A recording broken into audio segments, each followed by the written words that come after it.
think dun sa first map, it depends on the trades. Yung first series natin, it depends on the rotation. So talagang iba-iba yung play style ng mga teams natin dito, ng mga players natin dito. Pero jumping in na nga sa second map natin, which is Ankara, PM ang magsisimula sa kanilang global risk side. Pero pagdating nga dito sa at least, Bessie, series point na sila, match point na sila. Pag nanalo sila sa mapa na to, ibig sabihin nun, wala na. Finish na. Pero pagdating naman sa PM, syempre game 2 talaga ang iniisip nga nila. And in terms naman sa leaderboard, pareho sila.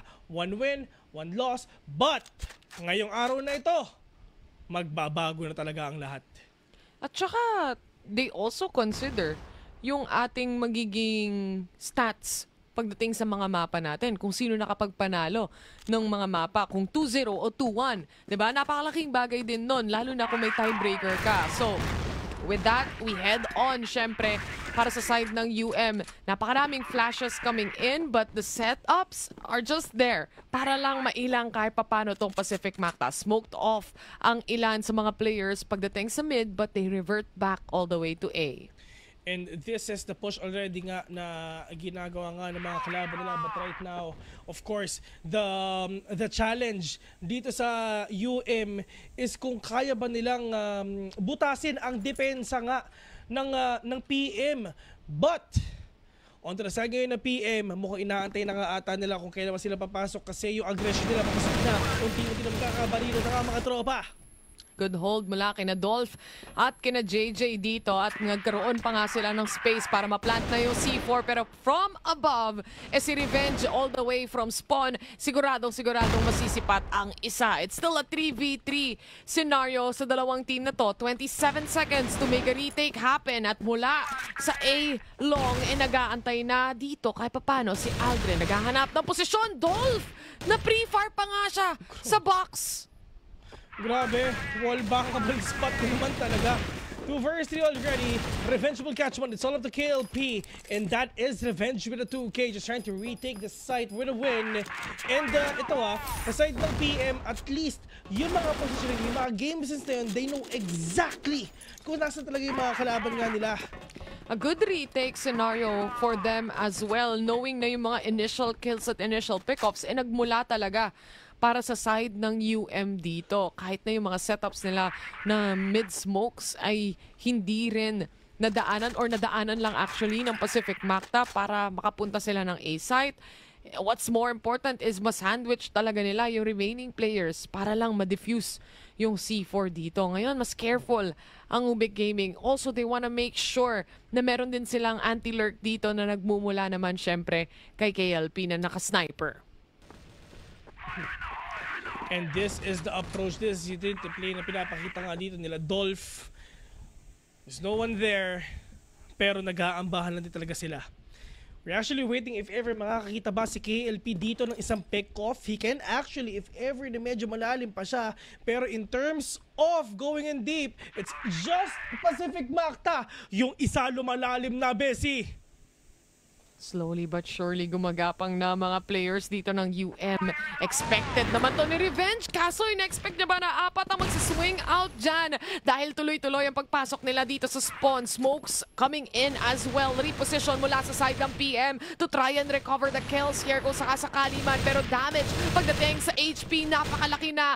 Aldrin also quite low here. MBA naman, mawawala na din. And KLB, makukuha niya na yung final kill para sa kanilang round. It's actually a bloodbath na nakita nga natin dito, pinakita nga ng Ubik Maniac. It's just for Pacific Macta na mas pinapahirapan pala ito nila ang approach na ginagawa ng Ubik Maniac dito, but they're up and ready dito sa gagawin nga ng Pacific Macta ngayon. In terms of defense, talagang nahahanapan nila ng butas kung paano sila makakapasok dito. Utility play, yung crossfire, solido. Yung Pacific Macta, yun yung kailangan nilang i-fortify dito. Yung positioning and the way they pick their fights and the way kung paano nila pipigilan ng atake nga dito ng Ubik Maniac.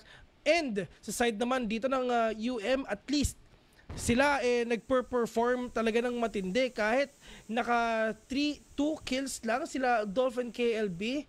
yung amount ng value ng utility play na pinapakita ng iba, okay na.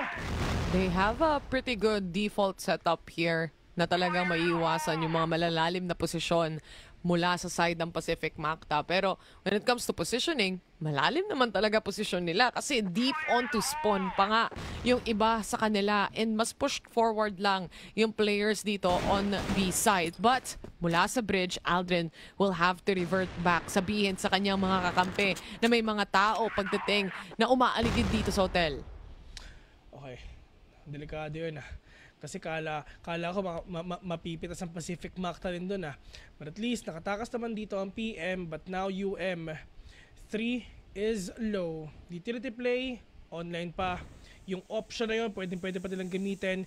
Pero itong mga deep smokes talaga na ginagawa nga ng Pacific Macta, medyo mainit na. Ito na yung pagpasok ngayon ng UM, unti-unti na. Aljon will catch one. No, nakabawi pa. Pero may tao pa dun sa may harapan nila. Pero si KLP, ito na yung trade nga na pinapakita nga nila. 4 versus 3 already. Justin will fall down.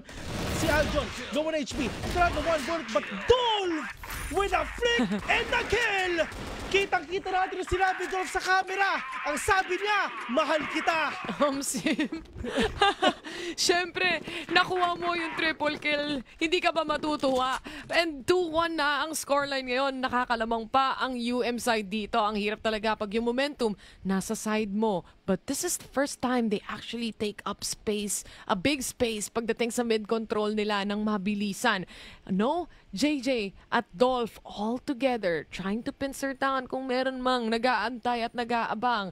Magta-tunnel ata sila. It's either that or they try to really go through spawn. Grabe magmahal si Dolph no? Ramdam na ramdam mo. When he said it a while ago, I felt that. Ibang klase. Pero yun nga, KLB mga tropa, delikado nga siya. Kasi nga, napakadaming utilities ngayon ang binabato ng mga kalaban niya. Pero ngayon, Pacific Macta, handang-handa rin sila sa atake ng UM ngayon. Pero ito yung oras na talagang kailangan nga makabawi sila kasi kung hindi, masasnowball ngayon ang UBEC itong momentum na to hanggang dulo. And the fact na meron pang laro ang Pacific Macta, men, if ever gonna win your first series, talagang pwede mo pang matransfer yung pangalawang series nga na maipapanalo mo into the fact na nanonood ngayon yung kalaban ng Pacific Macta mamaya.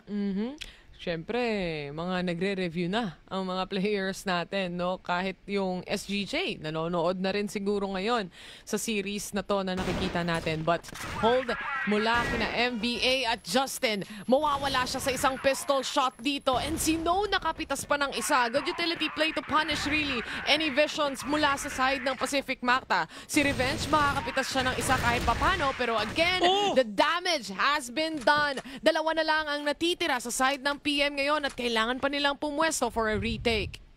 Oh no, low na HP, pero Adrenaline Revenge, bababawi ba nila lahat sila magkasama lang, pero tapos na, kitang-kita nila kung nasa ba yung mga kalaban nila. Revenge babawi na flick of the wrist, will catch one on a 2v1, but KLP answering back with a kill.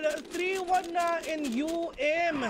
Men, post-plant positioning, sobrang solido rin. Actually, kala ko mapapatay na yung UBEC Maniac doon na nakita na sila si Aljon, pero sila pa rin talaga nakakuha nun.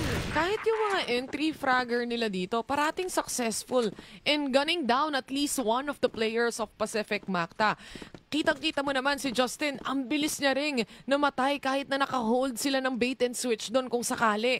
And that just allows them to create that space and Justin to fall yet again.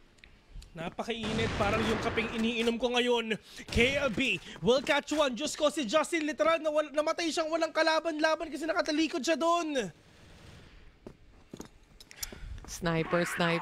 Yung mga initial pick-offs nila dito, kung tutuusin, si Revenge nakakahuli siya once na makapasok na rin sa A-site yung mga players dahil dun sa taas or sa ladder. O yung isang lurk lang yung mahuhuli niya. But aside from that, not really much dahil yung control na pinapakita ng UM dito, minsan lang din silang mag-mid control. Naiiwan lang talaga yung lurk at naunahan lang talaga nila sa pick-off.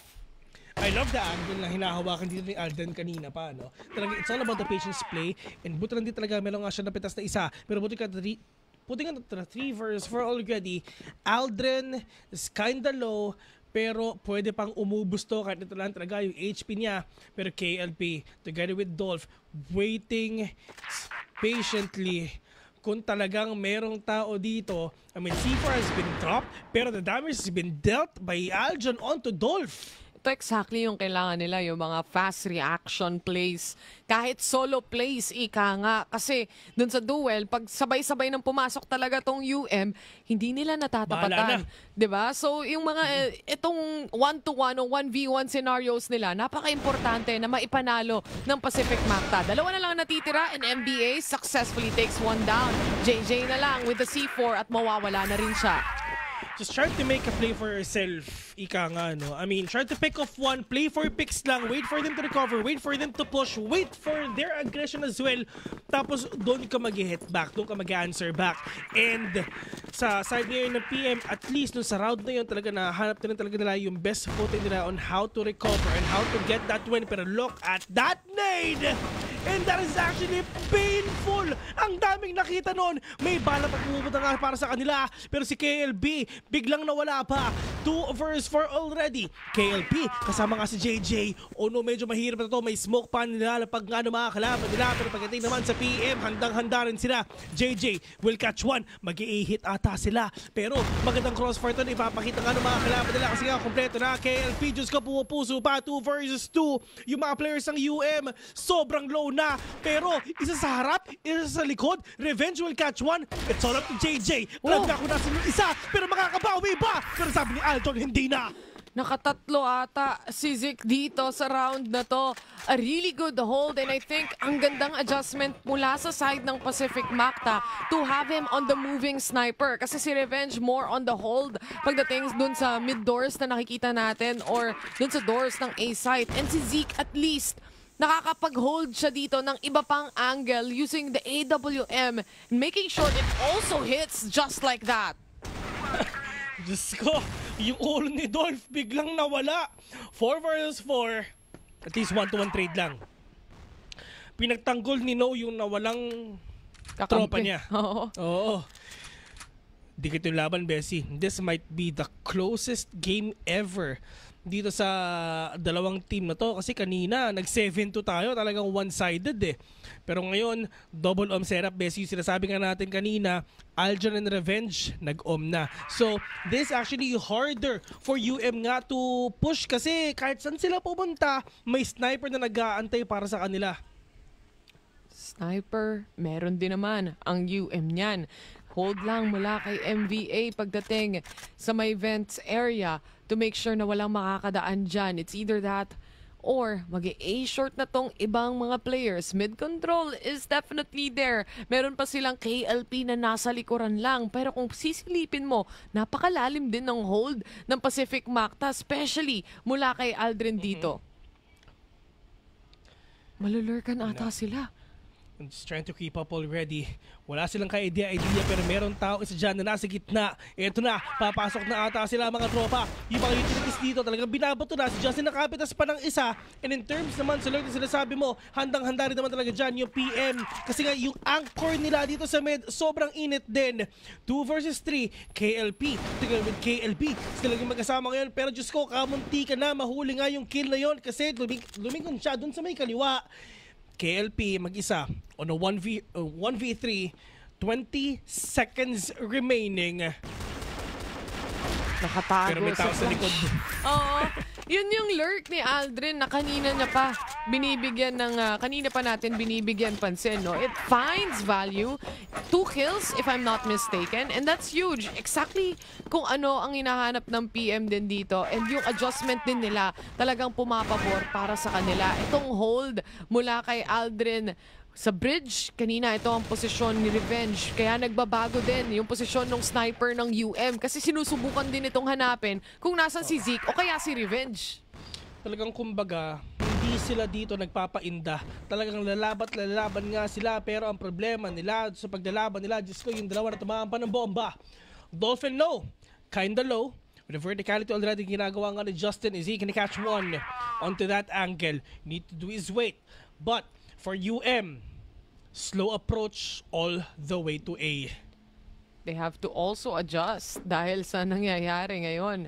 Hindi pwedeng basta-basta na lang din sila mag-push dito knowing na nakaabang din yung mga snipers ng Pacific Macta dito. Smoked off yung entrance pagdating sa A site at talagang usual take para sa side ng PM ngayon ang nakikita natin. Pero this time, sa meron na rin silang lurk na nagmumula kay KLB. Baka mas sakaling maspatan niya yung ginagawa dito ni Aldrin kanina. Maganda yung split na pinapakita nila do. I mean, just letting one na mag-lurk nga. But Aldrin, naspatan na nga yung isa. Spray and pray. No will catch one. Just as well with the trade. Pero meron pang tao nga sa may kanan nila and they know it already.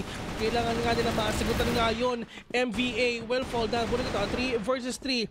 Everyone sa side nga ng PM, malaki pa ang HP, pero yung nade nila nandito na. Dolph Jusco at saka together with No, sobrang low na nila at kailangan nilang sabayan to. Nakikita na nga ata sila. KLP nakapitas pa ng isa. Oh no, from 3-5 magiging 4-4 pa ata yung score nila. Napakadaming utilities, napakadaming flash, napakadaming smoke, double flash ang nakita ni Revenge. Jusco, next week pa makakakita si Revenge dyan, pero bumaba nga siya, naging aggressive na, nagpalit na ng baril, makakabawi na ata. KLP ang makakakuha with a 2K. A good decision to change up and switch up to a rifle even. Kasi yung wallbang na yon napakalaking bagay para ma-secure yung final blow, yung final kill. And kahit na sinubukan nilang i-sandwich play na si Aldrin manggagaling dito sa A-short, hindi pa rin talaga nag-workout para sa side ng PM. Pero ito, yung mga initial pick-off nila, especially mula kay Zeke, ito yung gumagawa ng mga rounds.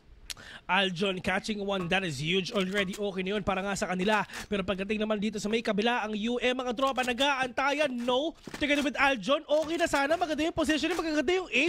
Pero si No, hindi nagpakita. Mamaya na daw, sabi ni nga ni Mama.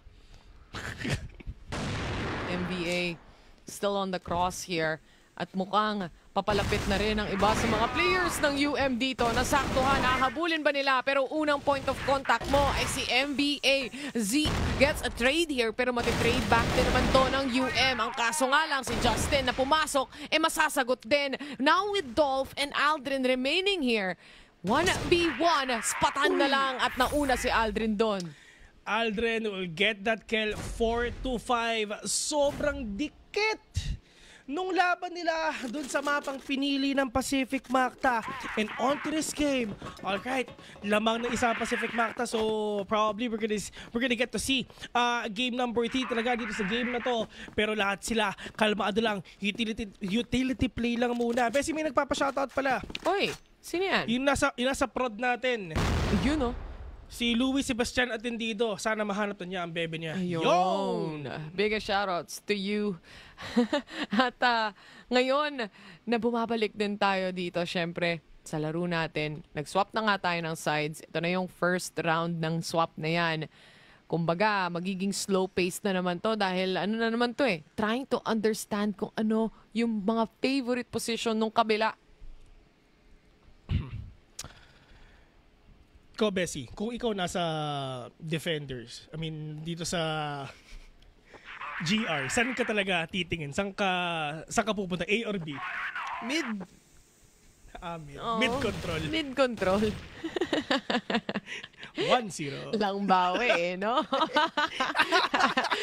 Kaya nga, ang dumidepensa dito, talagang kailangan maganda hold mo. Lalo na dito sa spawn kasi point of contention talaga to sa mga lurk. Oo. And ngayon, tignan natin kung kaya ba nilang i-break the code yung blacklist side dito mga tol. Kasi nga, lahat sila mukhang papasok na. Lahat sila dire-diretso na. Yung mga players sa Pacific Macta, lahat sila nagiging aggressive na. Less than a minute na pinaklock right now. Justin will catch one.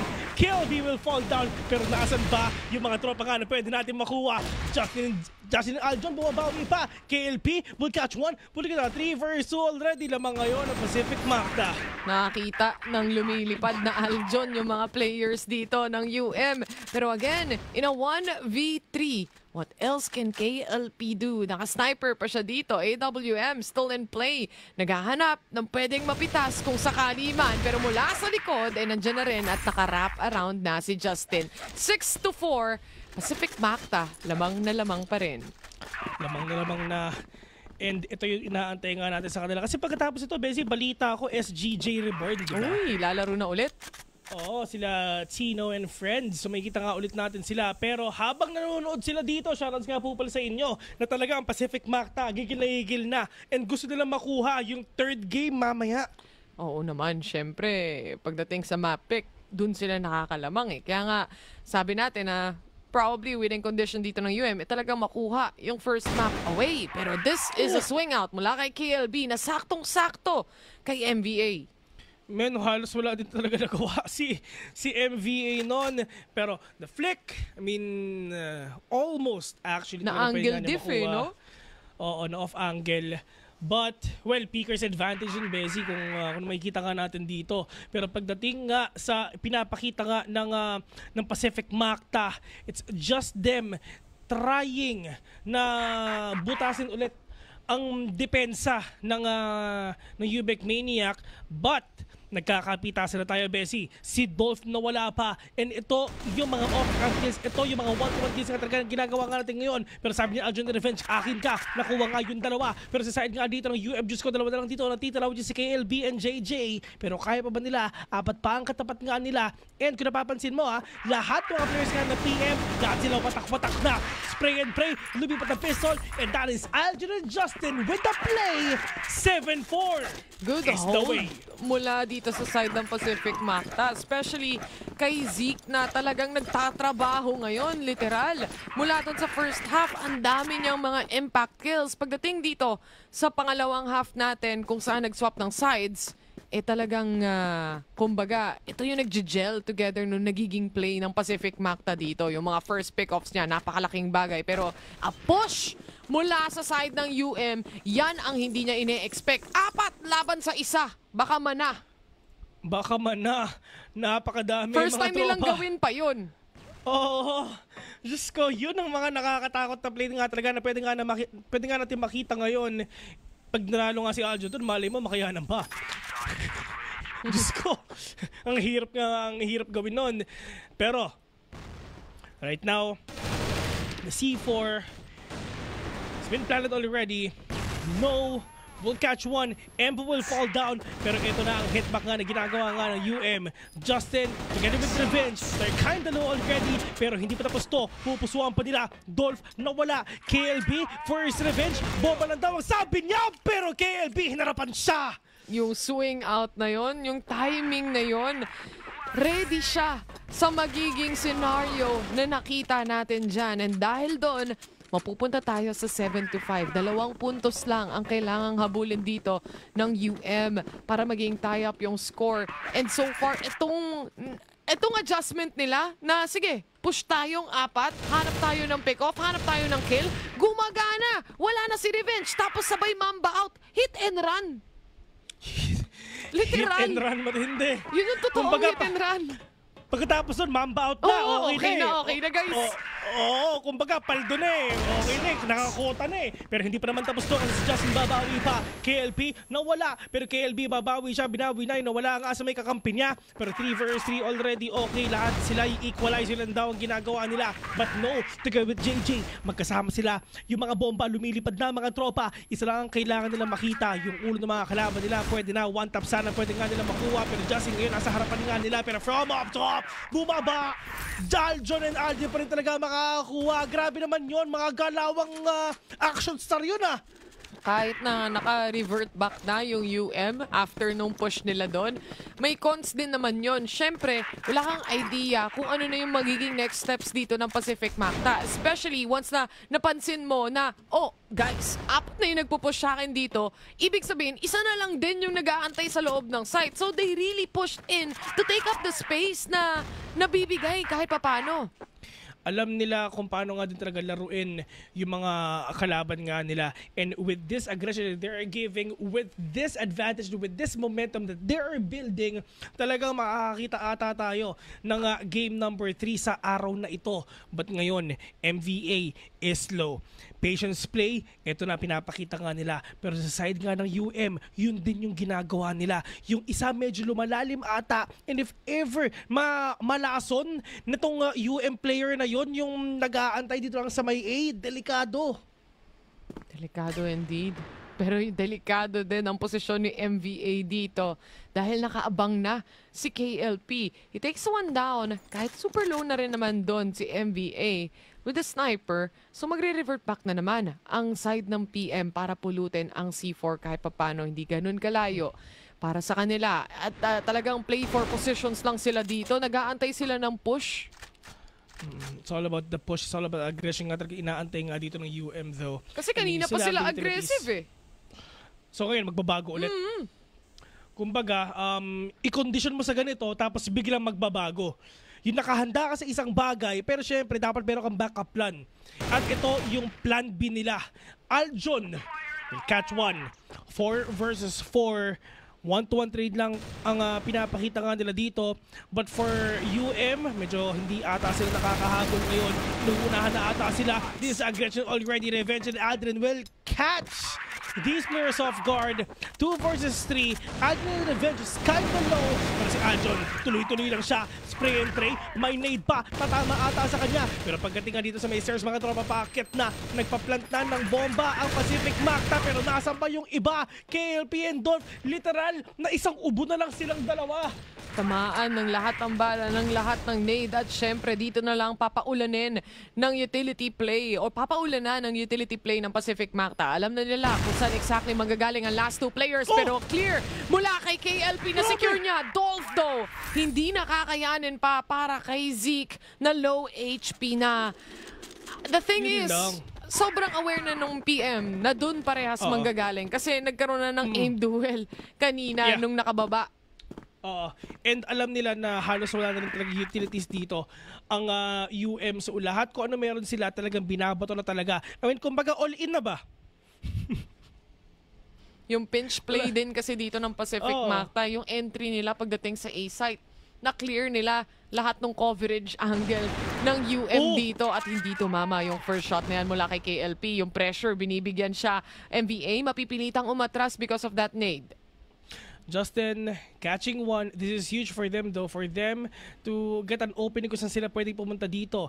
Pero yung ang UM, mas pinapalakas pa nila ang mid control nila. KLP, that is huge. Revenge pa ang napitas nila. Pero meron pa silang isang sniper, which is si Aljon, na kahit mapatay mo si Revenge dito, meron pa silang plan B, which is si Aljon nga. Tapos pwede pa sila magpalit ng baril kung gugustuhin nila. Pero ngayon, dito ngayon sa mapa na to, at least yung mga 1-to-1 trade na pinapakita nila, buti na talaga nag-work. Pero pagdating naman kay Aldrin, trying to peek out, trying to catch these players, pero wala talaga siya makikita dito. It's all about the utility play muna. I do like the smoke off papuntang B site though kasi it gives a little bit of an idea para sa side ng UM na baka dito pupunta yung mga players, pero the reality is hinihila lang nila yung magiging rotation.